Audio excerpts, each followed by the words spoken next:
Hi everyone, it's Don and I hope you're having a fantastic day. Well, I just got back from my experience on the Holland America's MS Rotterdam, which I'm back on in October for their 150th anniversary transatlantic cruise.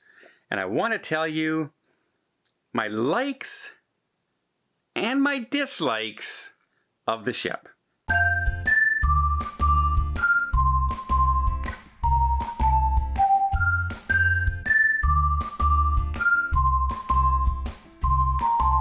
So Holland America invited me down for their naming ceremony in the Rotterdam. I got to watch the ship launch with Princess Marguerite. I got to watch Arnold Donald speech and meet a bunch of people in the media, and I really appreciate them doing that. And while I was there, I got some opinions on Holland America, which I haven't been on in over 7 years, and I'm on a Pinnacle class, their brand new ship. Did it change some of my minds? What did I like? What did I dislike? Okay, well, first off, let's talk about the Pinnacle class ship. It might seem like it's their largest ship. It's their largest class of ship. And it pales in comparison to some of the other ships out there. It holds 2,660 passengers at capacity, and as you see in the background, we were parked beside the MSC Grandioso, and that little tiny ship there, that's the Rotterdam compared to the Grand. So it's a much smaller, thinner ship than some of these huge, large ships, but guess what? On board, it didn't feel small. It felt long. It felt like you had to walk a fair distance to get to some place. While it wasn't overly, if I had mobility issues, I would not be suffering on the ship. I could get around quite easily on all the decks. There was never a problem like that, and it never felt tiny and claustrophobic and small. It absolutely felt like a large ship until you went outside and saw it beside another ship. So that's a good thing, to get that small ship, but feeling like a large ship all at the same time. I thought that was one of my favorite things about this ship, is just how spacious it felt, even though it's not really a large ship. Let's talk about the pool deck. Now, the pool deck has a covered area. They can close it off if it's raining, close it off if it's cold outside, like if you're in Norway or Alaska. They'll open it up just enough to keep the temperature at a comfortable temperature in the pool area. Perfect for cold weather seasons or transatlantic crossings. It's also felt very spacious. They had some huge sitting areas, very lovely sitting areas walking around. Some of those seats, you could fit like 9 people on them if you wanted to, and they were beautiful, and they were all over. It just wasn't one little seat in one little area. It was everywhere. But if you wanted one of those seats, you want to get there pretty early, especially on a sea day, because they were taken up pretty fast. Like, everyone wanted those seats because they're so spacious, overlooking the pool. In the backdrop, you have wherever you're visiting. It's a beautiful sitting area. I really like the top deck area of the cruise ship. I also like the fact that they had a walking track, or a jogging track, if you will. While not the largest I've ever seen, by no means, it's by itself. So on a lot of cruise ships, like you'll see, you're walking and there's actually chairs on either side of you, and you're walking or running, trying to jog in the middle, and people are standing there talking to each other, walking. Waiters are bringing drinks and food, and you got to navigate all that stuff. Well, here they had a track all by itself, which I very much appreciated. Let's talk about the entertainment on board. And for this, I'm going to break it into 3 areas. 2 I'm going to talk about in my likes. 1 I'll mention later on in my dislikes. So in my likes, they have a circular stage in the theater with a beautiful, beautiful backstage. Like the screens in the back just come alive and blend in to the dance troupe. It's called Step 1 is the dance troupe that they use on board these ships. Apparently they have 4 numbers. I saw 2 of them and I was blown away. They interact with the lighting and the sound and the stage in the back in such a way that's kind of unique. I've only seen even close to that on a Celebrity Edge class ship, but even that paled in comparison to what this dance troupe did, because there were no singers. And if you look, you can see singers coming out. You can't stylize the dance number as much for a dance if there's singers involved, because you have to put them on the stage and move them around and out of the way of the dancers. Well, here it's just music playing with the dancers, and the dancers can use that stage and the lighting. There's this one show that they were all dressed up as painters, and they would splash some paint on the ground, and you would see the lighting of splash paint on the ground. And I'm in the front row, and I could still see it clearly. And by the end, they kept splashing like this on the back, on the screens on the back. And by the end, the whole screen was covered in paint. It was very, very unique. And then the next show came out, and it was just, oh, we're going to talk about and dance and interpret different musical instruments. So there's the violin, and there's the oboe, and there's this. And I said, oh my God, I'm not going to like this at all. It was so intriguing and so entertainment. I was riveted. They did an excellent job, and so much so, I'm back on the ship in October, and I can't wait to see the 2 shows I haven't seen yet, because I loved the shows on board. Another entertainment area, Music Walk. We've got Billboard, we've got B.B. King, we've got Lincoln Center, and we've got the Rolling Stone magazine rock show. So you can get everything from classical to blues to rock and roll to pop.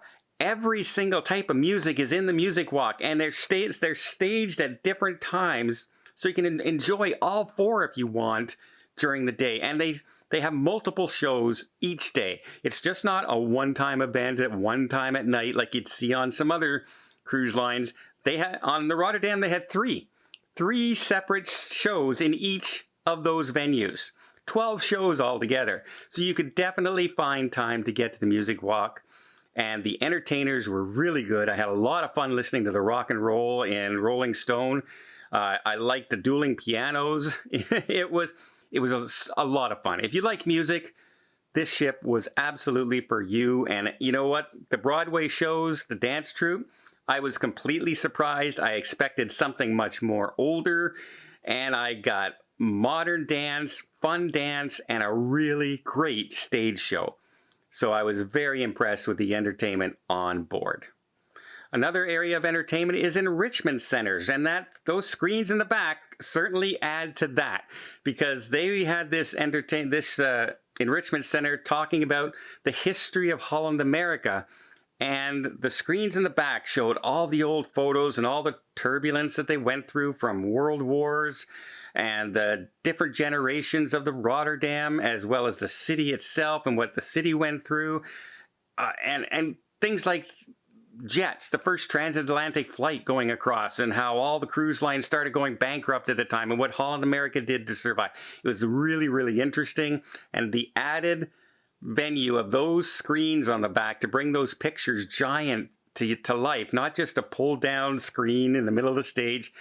The whole auditorium lit up with this stage performance. And so I love the enrichment center, the way they did it in the theater.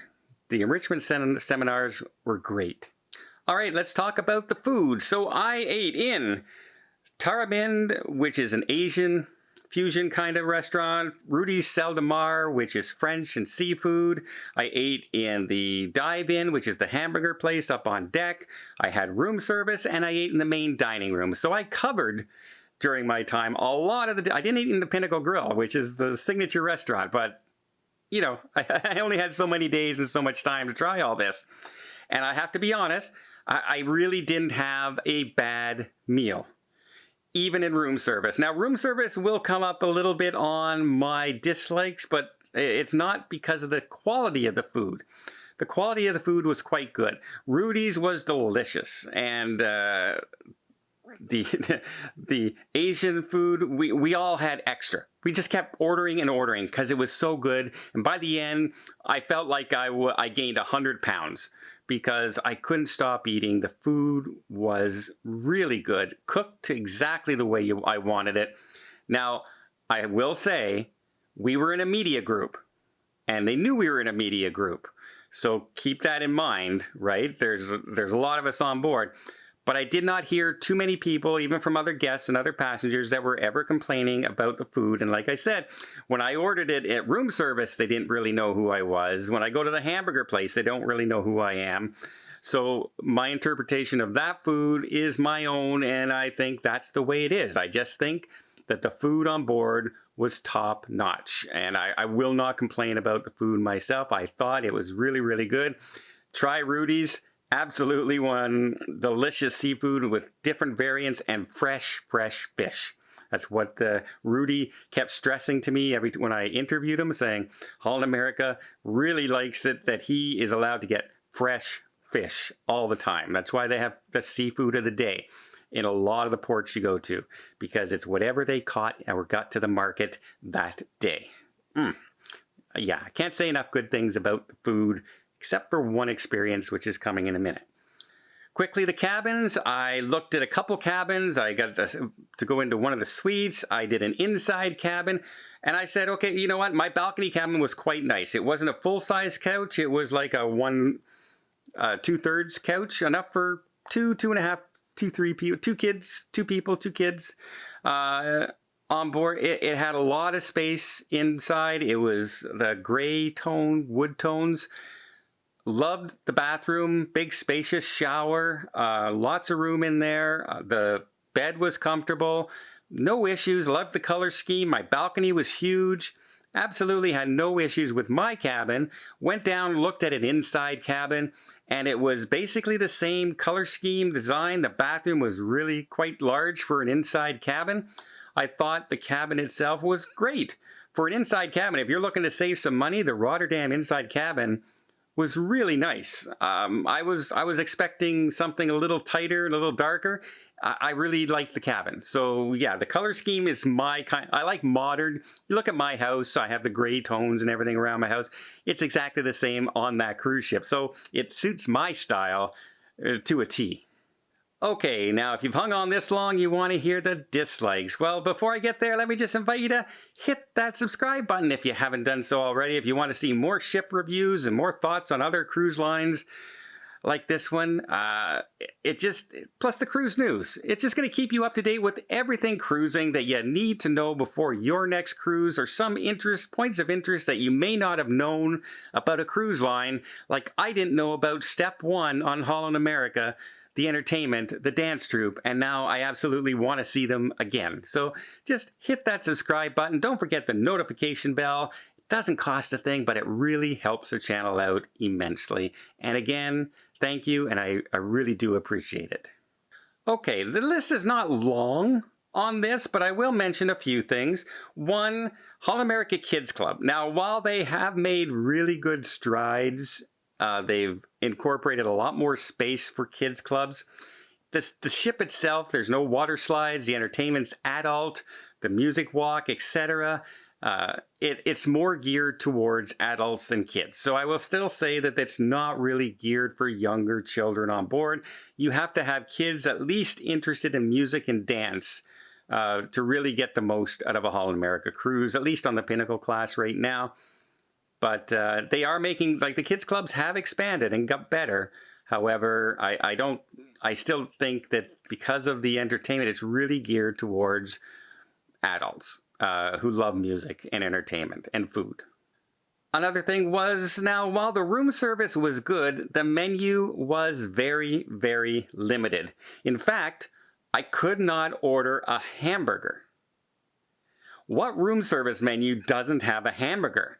Well, this didn't have a hamburger at all. And then I ordered one that I was looking for, like a chicken sandwich of some kind, and it wasn't really a chicken sandwich. The food was tasty. It just very, very limited. How do you not have a hamburger on your room service menu? I'll never know. Another thing was the shops. They have an area called the shops. And while they're there, they're nice. They have a lot of things in them to buy, a lot of little knacks and things like that. Sometimes they're out of the way. Like you're walking and you see a store entrance, but then oh, that's not the store I want. You keep going. But if you walked in, there's another store attached to it that you have no other entrance into except through that store. So if you didn't know to do that, you wouldn't have known that shop is there, and it's selling completely different things than the other shop.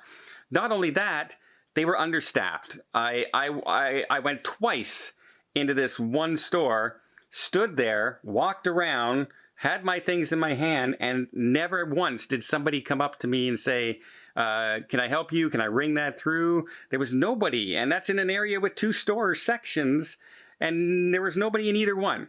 And so I could have just taken them and walked out, but I just put them back and didn't end up buying them because there was nobody there to service me, which is really strange because that's where they make a lot of money, right? And you'd think they'd want to service people who were willing to buy things on a cruise ship.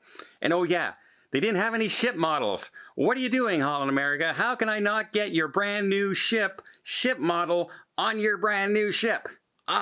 Hopefully it's there in October.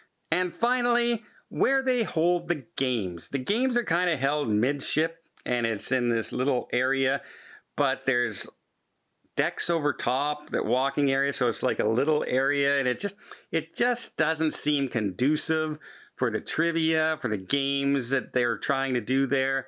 They did their best to entertain people. It just definitely wasn't my favorite venue for doing something like a game show. You would think they would hold it in maybe Billboard where they have a stage. They could have just gone down there and done it, but it might be set up always for the band, right? I don't know, but I did not like the setup for their games and their trivia area that they had on board. That was one of my least favorite. Now, remember, this was a media cruise, so a lot of us were on board, and they may not have been holding all the entertainment during the day that they would normally hold. So there you go. That's my likes and my dislikes. And there's not a lot of dislikes. I was very happy with the food. I was very happy with my cabin. I was very happy with the top pool deck. I was very happy with the entertainment on board. That pretty much checks off every box that I'm usually looking for on a cruise, especially myself. Am I looking for the best kids club on board? No, I'm a single-year-old, 60-year-old guy. I'm a single guy. Don't really care about the kids club. Things like that. Yeah, but there are some things that I would change on the ship, but it's a personal thing. You may find them completely different. I hope you appreciate the video. If you did, please give it a thumbs up. Want to see more tips, more tricks, more travel vlogs from around the world? Hit that subscribe button. Until next time, have yourself a safe and a great vacation.